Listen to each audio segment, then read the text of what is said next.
안녕하십니까. 여의도 24시입니다. 이번 시간에는 국민의힘에 대해서 얘기를 해보겠습니다. 여러분들 국민의힘은 4.10 총선에서 대참패를 했습니다. 참패도 아니고 그 앞에 대자를 붙인 경우는 너무나도 크게 졌기 때문에 정말 이거는 이렇게 질 수가 없는 선거였는데 이렇게 큰 격차로 졌다. 정말 대참패다. 이것 말고는 이 현상을, 이 상황을 설명할 표현이 없기 때문에 결국에는 대참패라는 일종의 동어 반복을 하게 됩니다. 근데 이 국민의힘이 대참패를 하고 나서 지금 3주가 지났습니다만 지금까지 국민의힘은 이 총선 참패의 원인을 제대로 철저하게 분석한 일이 없습니다. 이 3주 동안 대체 뭘 했는지 모르겠습니다. 여러분들 곰곰이 한번 생각해 보시기 바랍니다. 이번 총선에서 국민의힘이 왜 졌는지 그걸 갖다가 분석하고 뼈저리게 반성하는 사람도 없었습니다. 분명히 없었습니다. 그리고 이 떨어진 지지율 이런 것들을 회복하기 위해서 용산의 대통령실이나 아니면 국민의힘 지도부나 또는 국민의힘 지금 현역 의원들이나 또는 아직 현역들은 아니지만 이번 총선을 통해서 22대 국회에 신규 진출할 예정자들, 이 당선인들 이런 사람들 있지 않습니까? 이런 사람들 중에서도 이런 어떤 뼈저린 반성과 패인 분석 이런 것들을 한 사람을 저는 보질 못했습니다. 여러분들 혹시 보셨습니까? 이게 바로 현재 국민의힘의 가장 큰 문제점이다. 우리가 이제 그런 걸 하지 않습니까? 학교를 다닐 때 어떤 시험을 보면은 이 공부 잘하는 사람들이 이렇게 자기만의 뭐랄까 노하우라고 해야 될까? 그런 것들을 얘기할 때 항상 이렇게 거의 빠뜨리지 않고 얘기하는 게 오답 노트라는 게 있지 않습니까? 그러니까 자기가 틀린 문제들을 왜 틀렸는지 그런 것들을 기록하고 나중에 그걸 다시 한번 훑어보고 그걸 다시 복습하고 그러면서 다음에는 이걸 틀리지 않아야 되겠다. 다음에는 이런 유형의 문제에 대해서도 자신감을 갖고 풀어야 되겠다. 이런 이제 수단이 되는 거 아니겠습니까? 이 오답 노트가. 그러면 이 정당에 있어서는 이 선거에서 왜 졌는지를 아주 객관적으로 철저하게 그리고 아주 구체적으로 어떤 부분에서 이런 실수들이 이루어졌고 그 실수들이 어떻게 이 지지율을 갉아먹는 그런 아주 부정적인 효과로 돌아오게 됐는지 그래서 결국에는 어떻게 선거에서 졌는지 이런 인과관계, 상관관계 이런 것들을 다 철저하게 분석을 해야 되는데 국민의힘은 3주 동안 그냥 허송세월을 했습니다. 그 사이에 국민의힘 지지율이 올라갔습니까? 그렇지 않습니다. 그 사이에 국민의힘은 총선 때도 마찬가지였지만 지금도 더불어민주당과 조국혁신당과 개혁신당 이런 세력들에게 지금 포위된 형국입니다. 딱 지금 이 형국이 언제냐면은 2016년 총선 때 이 당시 새누리당이 더불어민주당이 123석을 얻고 새누리당이 122석을 얻고 그다음에 안철수 국민의당이 28석입니까? 그렇게 얻었을 때의 상황과 거의 엇비슷합니다. 그러니까 뭐 오히려 이제 국민의당은 그때보다 지금 의석이 많이 딸리지 않습니까? 그런 것들을 감안하면은 더 불리한 상황이다 이렇게 얘기를 할 수가 있는데 그 사이에 더 뭐 국민의힘 지지율은 오르지도 않았고 그렇다고 해서 윤석열 대통령 지지율은 올랐습니까? 윤석열 정부에 대한 지지율은 올랐습니까? 그렇지 않습니다. 윤석열 대통령 지지율도 떨어졌습니다. 25% 정도를 기록하고 있습니다. 그리고 대구 경북에서조차 윤석열 대통령을 지지한 사람은 4명 중 1명에 불과합니다. 국민의힘의 텃밭이라고 하시는 대구 경북조차 민심이 흉흉하다 그렇습니다. 그렇기 때문에 얼른 하루빨리 이 국민의힘이 뼈저린 반성을 해야 되고 뼈저린 반성을 하려면 이번에 왜 졌는가 그거를 아주 철저하게 분석을 하고 반성을 해야 됩니다. 우리 국민들 앞에 그걸 공개를 하고 다음부터는 이런 것들을 갖다가 혁신을 하겠다. 이런 각오를 밝혀야 됩니다. 각오를 밝히는 거에서 멈추지 않고 그걸 갖다 이행을 해야 됩니다. 실천을 하지 않는 각오, 실천을 하지 않는 약속 이런 것들은 결국에는 국민의 분노를 더 자초하는 그런 아주 악수가 될 수 있다. 자충수가 될 수 있다. 그렇기 때문에 한번 뱉은 말은 지켜야 된다. 이런 얘기를 하고 싶습니다. 근데 이제 국민의힘이 그 사이에 뭐 별다른 일이 없었지만은 이제 드디어 선거 패배 이 총선 백서 발간을 위해서 이제 그 첫 회의를 했다. 이런 것들을 여러분들 기사로 접하셨을 겁니다.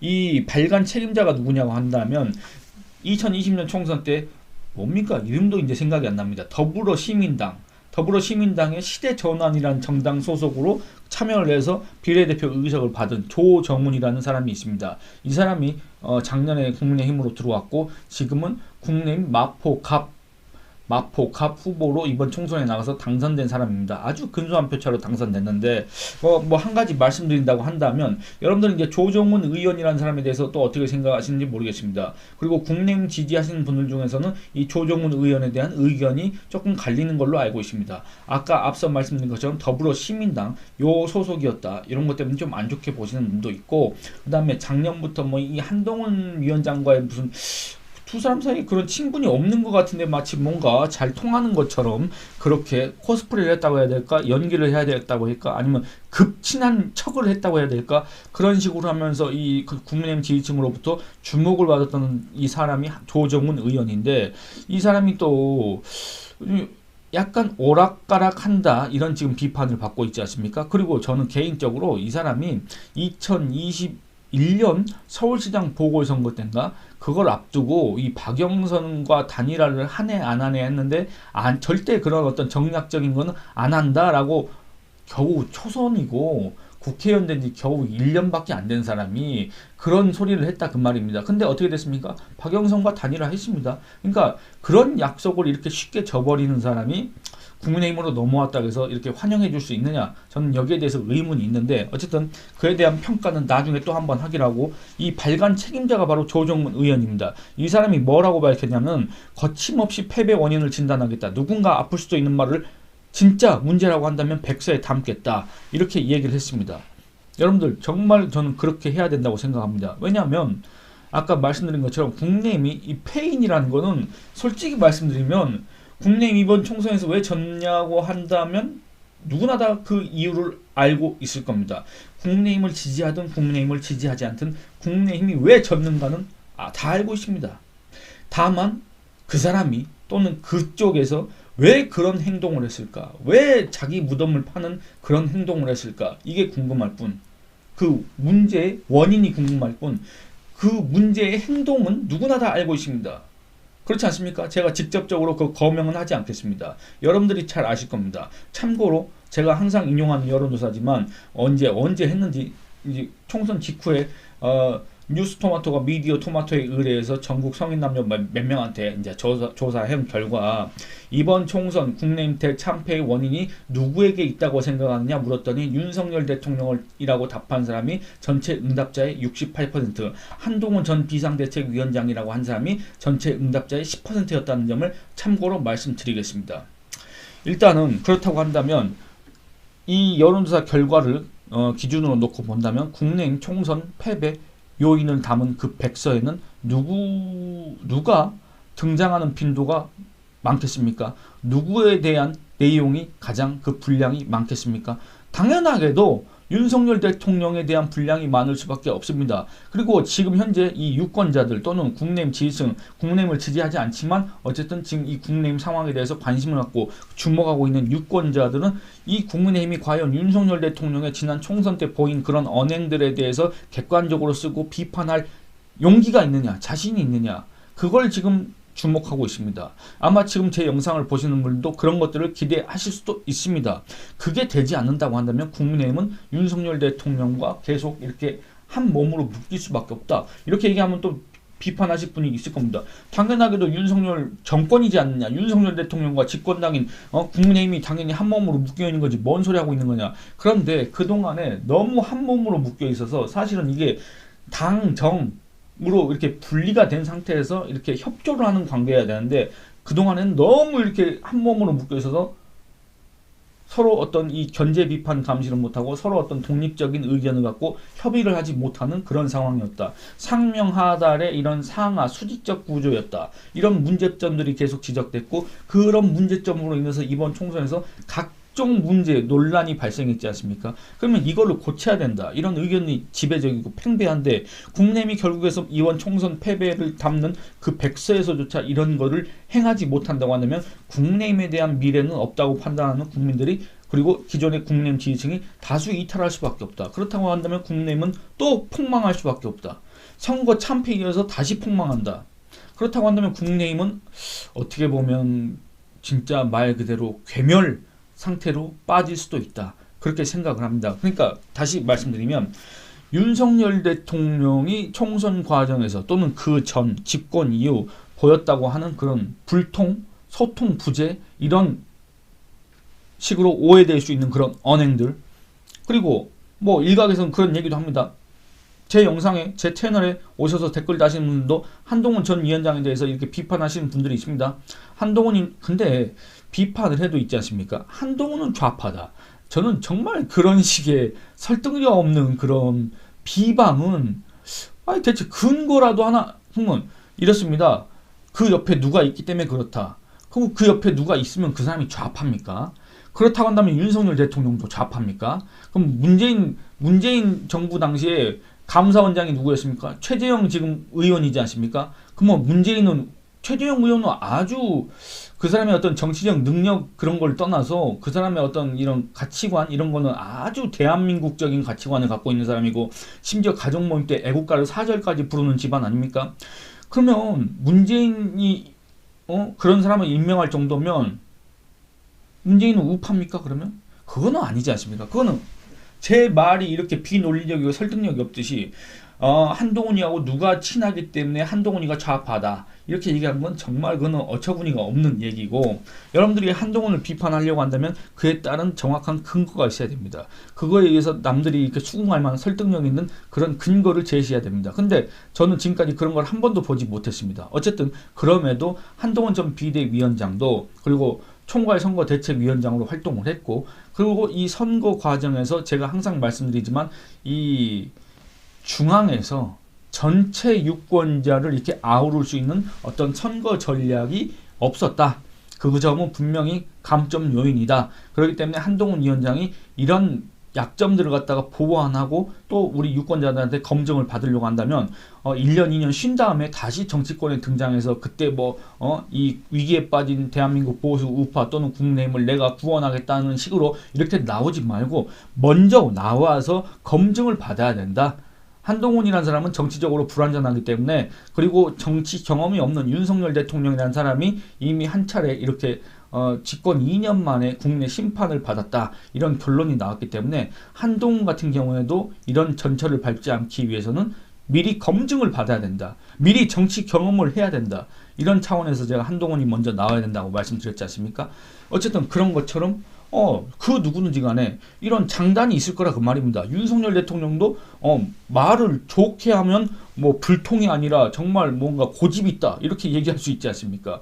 분명히 2020년 대선 때 윤석열 대통령을 찍은 사람들은 윤석열의 그 고집 그런 거를 지지하면서 그런 거를 응원하면서 그런 고집을 밀고 나가서 결국에는 이 나라 적폐 세력들을 청산해줬으면 좋겠다라고 기대하고 윤석열 대통령을 찍었을 거 아니겠습니까? 근데 그게 윤석열 대통령에 대한 평가가 부정적으로 바뀌면서 그 고집이 결국에는 불통이다, 독단적이다. 이렇게 바뀌는 거 아니겠습니까? 그런 것처럼 이런 것들을 갖다가 이 해당 인물들의 장단을 써줘야 되고 객관적으로 써줘야 되고 이 해당 인물들이 이 선거 기간에 어떤 행동들을 했는가 그런 것들을 써야 된다 그 말입니다.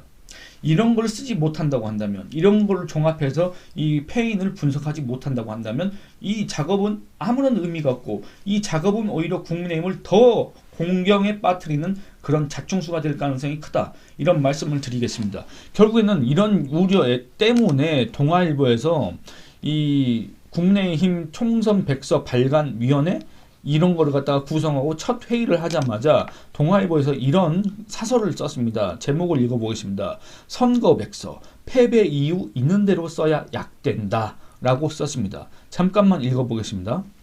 조정훈 의원은 거침없이 패배 원인을 진단하겠다. 누군가 아플 수도 있는 말도 진짜 문제라면 백서에 담겠다고 말했다. 총선에서 이긴 민주당도 백서 작업에 들어갔다. 선거 백서는 당 내부 문건이지만 지지층과 비판층이 볼 수 있도록 자기 평가를 내리는 공적인 기능도 수행한다. 국민의힘이 어제 다짐처럼 자당과 대통령의 잘못을 엄밀하게 기록할 수 있을까? 이 동아일보 같은 매체에서조차 이런 거에 대해서 의문부호를 달고 있습니다. 아니면 과거처럼 실명을 빼고 주장을 나열하는 데 그칠까? 국민의힘이 1, 2개월 뒤 완성할 백서는 존재감이 사라질 집권 여당이 어떻게 역할을 할 것인지 짐작하는 척도가 될 것이다. 그러니까 결국에는 이번 총선에서 심판을 받은 이런 표현에 대해서 거부감을 느끼시는 분도 계시겠지만 어쨌든 간에 심판을 받은 겁니다. 왜냐? 유권자의 선택을 못 받았기 때문에 그리고 국회에서 완전히 소수당으로 전락했기 때문에 물론 그전에도 소수당이었습니다만 그렇기 때문에 이런 표현을 안 쓸 수가 없습니다. 그래서 이거를 갖다가 우리 국민들은 한테서 앞으로 한 달 또는 두 달 뒤에 다시 어떤 심판을 받게 될 것인가, 이거를 갖다가 국민의힘은 염두에 두고 이런 총선 백서를 작성해야 된다, 그런 얘기를 하고 싶습니다. 그리고 이 조정훈 의원, 이 사람이 이제 백서 발간위원회 위원장이지 않습니까? 이 사람이 이런 얘기를 했습니다. 필요하다면 한동훈 전 위원장도 불러서 면접을 할 생각이란 취지로 이렇게 얘기를 했습니다만, 여러분들, 그러니까 이게 말이 아다르고 어다른 게 이런 점을 감안해야 된다 그 말입니다. 여러분들, 이 윤석열 대통령과 한동훈 전 위원장을 이렇게 동렬해 놓고 단순 비교할 수는 없습니다. 분명히 제가 말씀드린 건데 이런 점을 우리가 놓쳐서는 안 됩니다. 분명히 한동훈 전 위원장은 국내임이 아주 어려운 상황일 때, 그러니까 이 뭐 당 대표였다는 김기현, 그 전에 강서구청장 보궐선거 패배, 그리고 그 이후에 이어지는 각종 혼란상, 그 다음에 심지어 뭐 이 김기현 대표가 뭐 이준석이를 만나고 갑자기 페북으로 찍 인사하고 그냥 어디로 잠적해버린 그런 위기, 당 지지율은 계속 빠지고 그런 상황에서 이 당을 구해주십시오 했고 요청한 사람이 누굽니까? 바로 한동훈 위원장 아닙니까? 한동훈 위원장이 그 뒤로 와서 이 지지율이 폭락하고 있던 국내임 지지율이 어떻게 됐습니까? 결과적으로 3월 초까지, 그러니까 우리가 기억하기로는 분명히 이종섭 호주 대사 임명 그리고 출국 요 전까지 국내힘 지지율은 한동훈 전 위원장 오기 전에 비해서 거의 한 10%포인트 이상 올랐습니다. 한국갤럽 기준으로.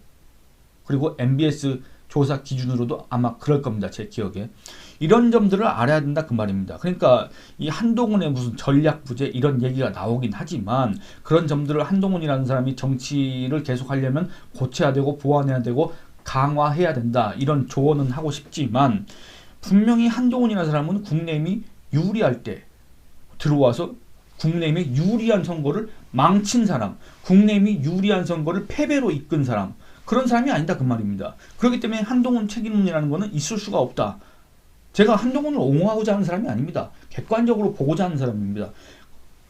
어려울 때 들어와서 국내임 지지율을 끌어올렸지만 외부 요인에 의해서, 물론 또 일부는 내부 요인, 또 스스로의 어떤 그런 경험 부족에 의해서 그런 지지율을 결국에는 지키지 못했다, 유지하지 못했다. 그 지지율이 폭락하면서 선거 막판에 가서는 이 개헌선을 지킬 수 있느냐 없느냐, 요런 지경에까지 빠졌고, 결국에는 이 보수 또는 우파 세력들이 그나마 투표장에 나와서 국민의힘을 다시 찍어줬기 때문에 그나마 개헌선이라도 지키는 그런 의석을 가져갈 수 있게 됐다, 이거 아닙니까? 이런 상황에서 한동훈을 필요하면 면접을 하겠다? 한동훈한테 이 총선 책임론을 묻겠다는 겁니까? 그 의도를 정확하게 밝혀야 된다. 한동훈한테 이번 총선을 왜 패배로 이끌었느냐, 이걸 갖다가 추궁하기 위해서, 그 원인을 한동훈한테 조사하기 위해서, 이게 자칫하다가는 더불어민주당의 그동안에 이 한동훈 전 위원장을 또 지지한 세력들이 있지 않습니까? 지지층이 있지 않습니까? 이 사람들의 아주 그 극도로 감정을 건드리고 또 반발을 자초하는 그런 아주 위험한 행동일 수가 있습니다. 그렇기 때문에 다시 한번 강조하지만, 이런 전후 사정들을 다 감안하고 백서에다가 이런 모든 내용들을 다 기술을 해야 된다. 그 누구한테 책임을 묻는 것보다 중요한 게 이런 흐름들을 갖다가 객관적으로 기술을 하고 사심 없이 적어야 된다. 정치적 판단 없이 적어야 된다. 그 다음에 이 윤석열 대통령에 대해서도 객관적으로 적어야 된다. 그래야만 앞으로도 윤석열 대통령과의 관계, 윤석열 대통령이 이 정치에 개입하는 그런 것들에 대해서도 국내임에서 나름대로 대응할 수가 있고, 또 한동훈 전 위원장이라는 사람이 국내임에 복귀를 할 때도 이 한동훈 전 위원장이 정치인으로 성장하기 위해서는, 그리고 국내임에서 유력 주자로 성장하기 위해서는 어떤 점을 고쳐야 되느냐, 이런 것들을 갖다가 지적을 할 수가 있기 때문에 그 자료들을 철저하게 준비를 해야 된다, 이런 조언을 하고 싶습니다. 여러분들, 이 영상은 이만 마치도록 하겠습니다. 여러분들 의견을 댓글로 많이 남겨주시기 바랍니다. 감사합니다.